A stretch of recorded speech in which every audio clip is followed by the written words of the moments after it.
ทักทายสบายดีเนาะพี่ๆน้องๆภายในและต่างประเทศเมื่อสุขุทุกคนวันนี้ก็บอกคำในกลับเข้ามาอีกเนาะนั่นก็คือบ้านนางัวพี่น้องเลยมานั่งพักผ่อนอากาศร้อนหลายเพื่อนเนาะก็มาแวะทางเฮือนอายเฮือนพี่เพื่อนมาแวะกินน้ำพี่น้องอันนี้ก็แม่นบ้านนางัวเนาะส่วนทางพุทธกสิแม่นว่ามาแต่ทางเมืองตะแคกพี่น้องทางพี่ก็สิไปทานมังคอดเนาะหรือว่าท่ามประจันพี่น้องสำหรับผ่านไหนผ่านไปผ่านมาก็แวมมูดบนฮานอายเพื่อใดเนาะราคาก็จบยาวซ้ำกันก็ในเมืองพี่น้องเป็นน้ำเป็นเครื่องดอกเครื่องดื่มครบหมดพี่น้องแต่ว่ามื้อนี้พิเศษที่พาพี่พาน้องไปเบิ่งสถานที่สำคัญประจำหมู่บ้านเนาะนั่นก็คือวัดพี่น้องที่ว่ามีพระธาตุอันหนึ่งที่เก่าแก่เนาะที่ว่าทางยาพ่อเพิ่นกำลังอยากบูรณะพี่น้องแต่กับบุท่านมีบุท่านมีปัจจัยแล้วก็บุท่านมีทางชาวพุทธหรือว่าทางผู้เข้ามานั้นเนาะเข้ามาบูรณะหรือว่ามาสมทบทุนพี่น้องแต่นี้บอกคำสิพาพี่พาน้องไปเบิ่งว่าพระธาตุนั้นเป็นอะไรเนาะแต่ก่อนนั้นเคยลงไปคลิปหนึ่งเนาะแต่ว่าในเมื่อปีกายเนาะที่ว่าบอกคำได้มาถ่ายทำได้ลงไปปีกายนี้พี่น้องมื้อนี้จีกลับมีโอกาสกลับมาถ่ายพี่น้องได้เบิ่งได้ชมกันอีกเนาะติดตามไปเบิ่งไปชมด้วยกันทุกคน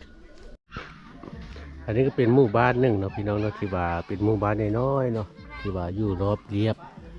อยู่ใจกลางภูผาเนาะถ้าเป็นภูผาสองภาคข้างแต่เป็นหมู่บ้านอยู่ใจกลางพี่น้องใจกลางหุบเขาส่วนทางวัดกสิปีนพุทธพี่น้องชิพาพี่พาน้องเข้าไปเลาะเบิ่งบรรยากาศทางในเนาะเป็นยังไง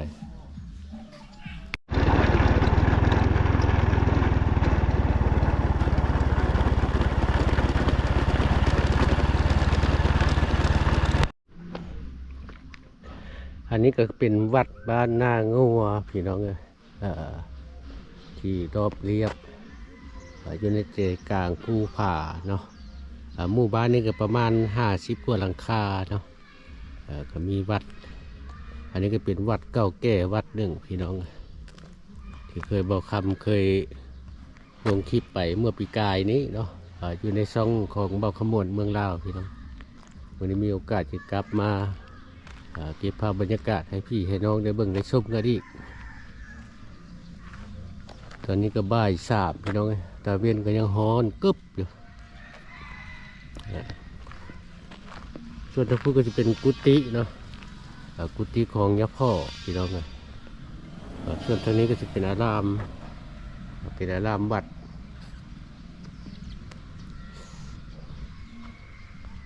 เป็นอารามวัดเนาะหรือว่าทางภาษาลาวก็แม่นว่าเพื่อเดินว่าหัวแจ๊พี่น้องบัชการเนี่ยพ่อบุได้มาดุนโอ้โดยเพื่อนเฮ็ดเพียงกันทางนู้นโอ้ยหดพี่สั่งหมดสิไข่ โดยอันนี้บ่อันนั้นว่าสิเฮ็ดอันนั้นบนเมียนเครื่องโดยโอ้เพื่อที่ก่อสร้างนั่นแหละเพื่อที่ก่อสร้างเฮ็ดอันปิดสร้างพี่น้องไงเนี่ยใดนี่เนี่ยใดปิดสร้างว่างไว้เครื่องไว้คล้องเนาะเป็นเครื่องเป็นกองบอกกองบุญบ่เป็นกระตู้เป็นถ้วยเป็นชามก็ไม่หรอกเพื่อถือไปพุ่นพี่น้องตามที่ทุกคนเห็นเนาะเพื่อกำลังก่อสร้างส่วนทางพุทธก็จะเป็นบ่อน้ำของวัดเนาะส่วนทางพุทธก็จะเป็นกุฏิเก่าพี่น้องที่ว่ากุฏิเก่าที่ว่าเพิ่มบริใช้งานแล้ว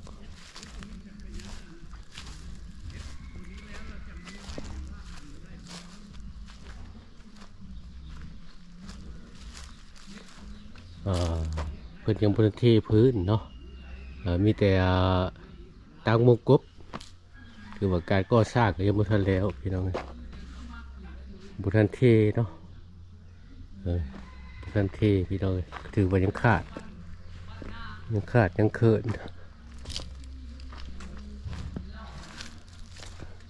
ส่วนภาคส่วนนี้ก็ยังบ่ทันมีดินมีอย่างพี่น้อง เกี่ยวกับการก่อสร้างก็ยังได้เสียประมาณนี้พี่น้องเนาะแต่ว่าหลังคอกหลังคาก็ไม่ได้เพิ่นมุ่งแล้วยังเหลือเทพื้นแล้วก็ก่อฝาเนาะก่อผ่าโบกผ่านี่พี่น้องถือว่ายังไม่ทันสำเร็จเนาะนี่เพื่อกระตังโมโกครบเรียบร้อยแล้วข้างในกับบุทันเทเนาะวางไว้เครื่องไว้ของโอ้ ช่วยเดือดเลยแม่คนนี้เลยปัญญาเนี่ยฮะ โดย การกวาดเขี้ยอยู่นี่ ถือว่ายังขาดลายเนาะยัง โอ้ พอเนาะ ค่าลายแล้วดิพี่ช้ำไม่ยังบัดเลย โอ้โดย แล้วปีนี้ก็ชีว่านั้นทิพย์บ่ได้ทราบบ่ได้ก็สิพยายามเอาเครื่องเอาอย่างนี้มาไว้นี่ก่อน โดย เดี๋ยวผมมีหยังก็เอาผ้าปกไว้นะแพงขึ้นนะ พอได้ไว้อันเครื่องเนาะ พอได้ไว้เครื่อง โดย เอาบ่ได้ลังเชือกค่ะกว้างขวางไปเมื่อหน้าก็เฮ็ดกุดเฮ็ดหยังเลยนะ แม่นแล้ว เราคิดว่าให้ลูกให้หลานเมื่อหน้าเพิ่นล่ะ โดยแม่นแล้วโอ้คือว่า เป็นเฮือนแล้วมันทำอยู่ได้แล้วมันมีเมื่อละไม่หยัง แม่นแล้วถือว่ายังบุทันแล้วเนาะยัง โอ้ยยังหลายแล้วขอความช่วยเหลือเพิ่นช่วยดีกว่า โดยก็ถือว่าพื้น ทางยาพ่อเพื่อกับบทันเทพาก็บทันแล้วพี่น้อง เบิดได้บอก ถือว่ายังบทันแล้วแต่ที่ยาพ่อพูดว่าถ้าเมื่อหน้าไปเพื่อกับนักเชื่ออาจจะเป็นกุฏิหรือว่าวังนอนเนาะวังนอนของพระสงฆ์ พระจั่วนี่แหละ โดยก็น้อยกับบได้มาโดดมาเมื่อนั้นยาพ่อไปอยู่ ได้ยินอยู่ลูกสาวว่าเพิ่นพัง ก็น้อยอันขอเบอร์นะเพิ่นขอเบอร์โทรว่าสิโทรหาว่า ลูกสาวก็ว่าเพิ่นพังมีแขกมาหาอีโพยว่ะ โดย ไปอันนั้นศพเขาอันนั้นก็ได้ อ๋อ อยู่บ้านนั่นนะ โดย มีแต่เวียกบ่ได้อยู่เลยโอ้มื้อนี้ล่ะครับมื้อนี้ก็ค่าที่ฉันก็อยู่ศพพุ่นแล้วนี่ อ๋อ ฉะนั้นก็เข้าขึ้น มื้อนี้บ่ได้ไปเนาะ บ่ได้ไปมื้อนี้ฮะมื้ออื่น อ๋อ ยังคือราคานี่นะเขาสิเฮ็ดพังทำเงินนี่ เพิ่นเฮ็ดบุญอยู่นำบ้านนี่บ่ เฮ็ดพังทำเงิน อ๋อ พังทำเงินแล้วสังฆทาน โดย คือนี่ก็นอนอยู่พุ่นแหละอยู่ศพอยู่บรรณาพุ่นแหละ อยู่อันนี้ได้อันนี้พ่อบ่ได้ไปบ่บ้านกวดพะวังเฮ็ดบุญเข้าที่ บอกบ่ได้ไป บ่ได้ไปเนาะ อืม ก็น้อยไปท่ายถ้ำนี้นั่นละเห็นนั้นเห็นครูบาอยู่วัดบรรณานิยมมันไป ครูบาเอ เห็นครูบาไป ครูบาอยู่บ้านนาสีนี้ โดย ไป เนี่ยหาเนี่ยพ่อบ่เห็นนะบ่ได้มาบ่ บ่ได้ไป เห็นแต่ครูบาบรรณานิยมหันไปก็ทั้งงานบรรณาข้างซ้างก็ไป วันนี้เราค่อยละเมื่อคืนนี้เราไปให้บุญอยู่บรรณา เออ วันนี้เราเพราะว่าเวียกตัวนี้พอเขาเว้าก้นแล้ว โดย แล้วเขาแต่งแล้วละป้าบ่ได้ โดย แล้วขอหมู่ค่อยมือแก้ตัวนั้นเสียก่อนว่ะ โดย แก้นี่แล้วละมื้อสังฆทานนี่จะได้ไปบรรทอกพุ่นมื้อว่า อ๋อมืดไปต่ออีกเนาะ ไปต่ออีกลงไปบรรทอก10 โมงแล้วสิได้กลับมาปงศพอีก อ๋อโดย บ่ได้อยู่เลยเรือแห้งเท่าเลยเนี่ย โอ้ยบ่น่ะเพิ่นช่วยเหลือได้ทอนนี่นั่นได้ก็ได้ โดย บ่ได้หลายก็สิได้เป็นปูนบ่ได้เป็นแห่เป็นทรายเป็นดินบล็อกดินแบกเก่ามานะ โดย คำคือเจ้าเห็นนี่แหละครับบ่ทันมีหยังจักอันเลยนี่ฮะ โดยพระอยู่ในวัดนี่จักองค์เนี่ยพ่อ พระเนี่ย อันยาคูนี่นะ องค์เดียวนี่ล่ะ โอ้มีแต่ยังพ่อนี่เขา มีองค์เดียว อ๋อ มีแต่วันละองค์นะหมดเขตนี้มีพระ4องค์เท่านั้น อ๋อเพราะว่านึ่งมากก็แม่นว่าอยู่ชนบทน่ะภัยก็บ่อยากอยู่เนาะ ไปก็บ่ยังอยู่นั่น แม่ มัน น คำนี่ล่ะปัจจุปัจจัยนี่ล่ะ โดยสิได้อันพาออกตัวญาติโยมไปเบิ่งหนูอันทาดว่ากันยาพ่อเว้าอะนะ นี่นะ นี่ทาดเพียงก็ ธาตุ ชื่อทาด แก้นหอม โอ้ทาดเจ็ดโหมเนาะ แก้นหอม โดย ตัวนี้เลยอันนี้ว่าคอไผมาช่วยเหลือก็เมื่อจะฟังแต่ท่าเลย มิตรมอยอยู่เนาะ นี่ซื้อหมออยู่ เออ บ่จังได้สิเว้าเลยเนี่ย โดยอ่ะพาพี่พาน้องไปเบิ่งพี่น้องกัน เออ ที่ว่าพระธาตุเก้าแก่นะพระธาตุเกี้ยนหอมที่ว่าทางเบาคำได้ถ่ายทำลงเนาะ ตั้งแต่ข้าวในท่านเสง ถือว่าโดนเติบแล้วเนาะ โอ้นี่จะว่า100 ปีแล้ว อ๋อนี่ก็เป็นพระธาตุเก่าแก่นะพี่น้องเอ้ยอายุเกือบ100 ปีอ๋ออ๋อโดย แต่อันนี้เพิ่นกับ90 ปลายแล้วเป็นมีพานแต่วัดเพิ่นละเฮ็ดดีกว่า อันนี้ก็เป็นพระธาตุตั้งแต่เก่าแต่แก่พี่น้องเลยถือว่าเริ่มเกิดพร้อมกันบอกกับวัดแต่นเนี่ยพ่อ หลังก้อนเนาะ ว่าพร้อมมาหลัง อ๋อหลังนี่ก็เป็นพระธาตุเก่าแก่โดยที่ว่าทางเนี่ยพ่อเพื่ออยากบูรณะเพื่อนอยากบูรณะซ่อมแซมเนาะเดี๋ยวตกแต่งให้ขึ้นสภาพเก่าพี่น้องเลยทั้งเทิงกระจอพระธาตุก็แม่นว่าฮักแล้ว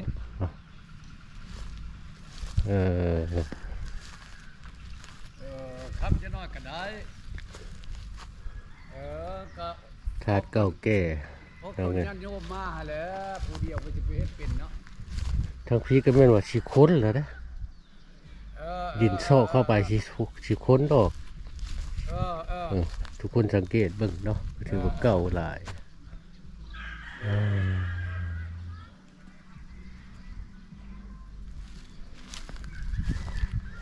โอ้คันบุญแล้วนะไม่สิได้ที่ถ้ายังได้ก่อสร้างขึ้นได้เนาะเฉพาะ ได้ชุกคืน อ๋อ ชุกคืนแล้วก็สิก่อขวมหมด โดยสิเฮ็ดเป็นทานนั้นทั้งพื้นนั้น เป็นหูไม้อีกบัด อ๋อโดย ว่าถ้าหาว่าเอาออกบ่เพิ่นเขาบอกบ่ให้ออกแล้วถาดนี่เป็นเป็ดเท่าเก่าแก่ อ๋อพวกคู่บ้านเด้บัดโดย กุดอยู่หั่นละกุดเพิ่นก็ อ๋อ หลับเสาไฟ โดย อายุเพิ่นก็จน9 ปะ10 ปลาย อ๋อ เพิ่นมีพาน โดย เพิ่นมีพานแล้วปี81 โดย ปีค่อยเป็นผู้บ้านปีสปิดเลย โดย 81 ถือว่าอยู่100เป็น100 100 ปลายแล้วบ่เลยหั่นนะ อ๋อ เพิ่นล่ะเป็นผู้เฮ็ดคานนะมันบ่มีปูนมีซีเมนต์มันหาอึดได้ซัก โดย เพิ่นยังพยายามเอากับกระตูนยะท่านแสงนี่ก็คู่เดียวกันยะท่านโสด อ๋อ สร้างอันจอมทองทบิดน่ะ อ๋อแม่น แต่เพิ่นก็คุ้นแหละทบิดน่ะ ก็น้อยเคยได้ยินอยู่อันประวัติของยะท่านสอน ยะท่านโสดยะท่านแสงละคู่เดียวล่ะ โดย ก็เจ้าเฮ็ดนั้นแล้วล่ะผู้นี้ล่ะมาอยู่นำลูกเงินลูกเพิ่นก็อยู่นี่น่ะ โดย เมียตาย โอ้ถือว่าบูรณะได้เป็นก็ขึ้นไหมเนาะ ก็นี่สิ ปัวแปลงไหม ชุกไม้เด้อหรือคือไม้เฮ็ดฮูบไม้เด้อแหละเฮ็ดอันนี้มันบ่เป็นแล้วมีแต่ถ้าเฮาบ่สิทกถมเลย อ๋อ เอาตัวนี้เป็นแกนเลย เอาตัวนี้เอาองค์เพื่อนนี่เป็นแกนกลาง เป็นแกนกลาง แต่ที่ขึ้นเป็นหูไหม เฮ็ดเป็นฮูบไม้ อ๋อ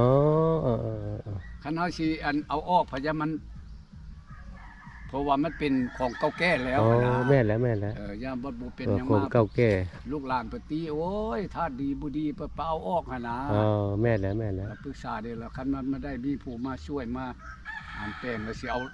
ถมเลย โดย ทั้งคณะสงฆ์เพิ่นก็บอกว่าให้งัดขึ้นมาเที่ยงซะก่อนว่านะ อ๋อ มันน่ะบ่มีผู้มาช่วยนี่แหละ โดยถ้าแม่นว่าต้องถ้าได้ตอกนะอย่างตัวได้ซ่อมเลยนะขน้อยว่าถ้าเอาตอกนี่ยันเพิ่นง่ายไปเลยนะ ได้เฮ็ดครั้งแน่แล้ว ยันได้ล้ม มักไปอย่างมาค้ำแล้วก็งัดขึ้น โดย งัขึ้นแล้วสิเอาดินที่ดินอันนี้มามูล โดย มูลขึ้นมันเที่ยงแล้วเนาะแล้วจังซี่เฮ็ดตี เฮ็ดตีนนี้ ก็หมายของยาพ่อเพิ่นเว้าก็แม่นว่าเพิ่นสิเอาอันองค์ธาตุเดิมนี้เป็นแกนกลางพี่น้องเอ้ยแล้วเพิ่นก็สิก่อรวมก่ออ้อมแล้วก็เป็นธาตุองค์ใหม่เลยตามที่ยาพ่อเพิ่นเว้านะ ตัวนี้เราเป็นใจกลาง อันนี้เป็นแกนกลางที่ว่าเพิ่นอยากบูรณะเนาะอยากบูรณะพระธาตุตัวนี้เพราะว่าเป็นพระธาตุเก่าแก่นับร้อยกว่าปีแล้วนะตามที่ทุกคนเห็นเนาะถือว่าเก่าแก่หลายร้อยกว่าปีเพราะว่าในสมัยก่อนมันก็สิเป็นปูนเป็นแห่เป็นทรายมันก็บ่ค่อยมี โอ้มันโอยนี่ก็จักเพิ่นไปค้นคว้าเสียได้ละได้อันนี้ก็ได้ พี่น้องสังเกตเบิ่งมันก็สิบ่คือกันเป็นปูนซีเมนต์คือซุมื้อนี้เนาะมันก็สิแตกต่างเด้สาธุ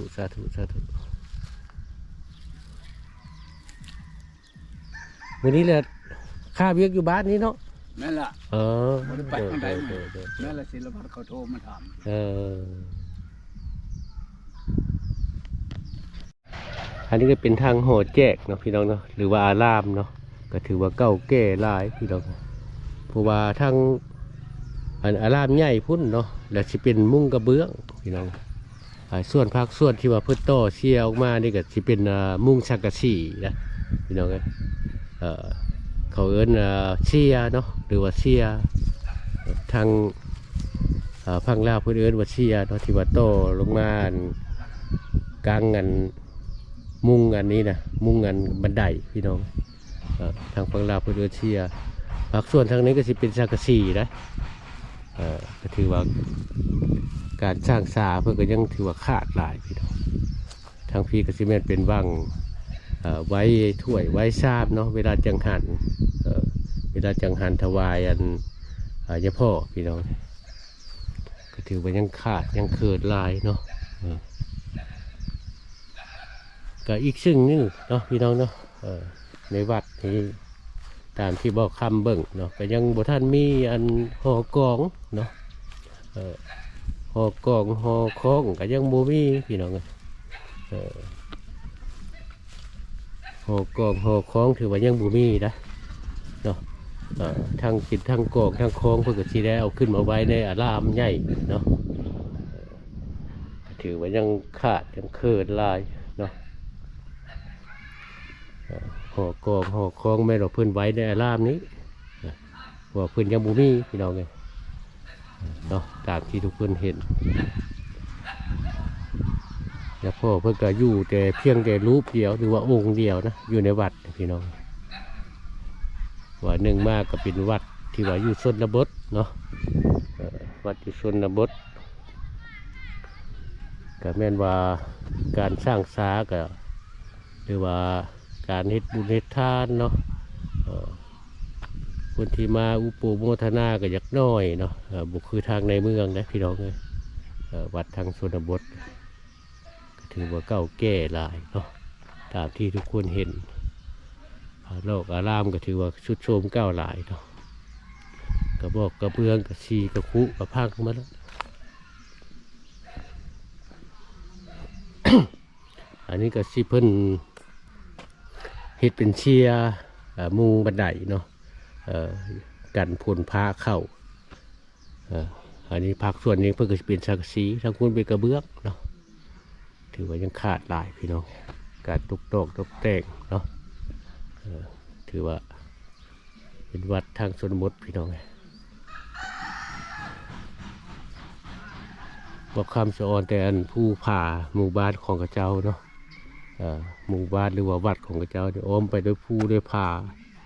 พี่น้องสังเกตเบิ่งอ้อมขากเนาะทางหลักวัด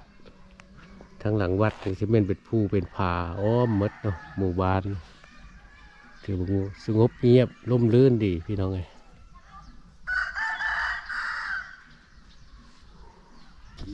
วันนี้ก็สิได้กลับเลยพี่น้องเลยสำหรับท่านใดที่ว่าอยากมาเนาะอยากมาที่ว่าอุปโมทนาหรือว่าอยากร่วมเนาะสร้างบุญสร้างกุศลกับแม่นว่ามาได้นี่ก็แม่นวัดอยู่บ้านนางัวพี่น้องเส้นทางไป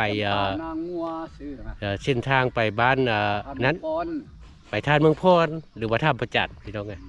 ก็ขอบุญขอบคุณพี่ๆน้องๆเนาะทางในและต่างประเทศสุขุทุกคนนะขอบใจทุกคนบ๊ายบาย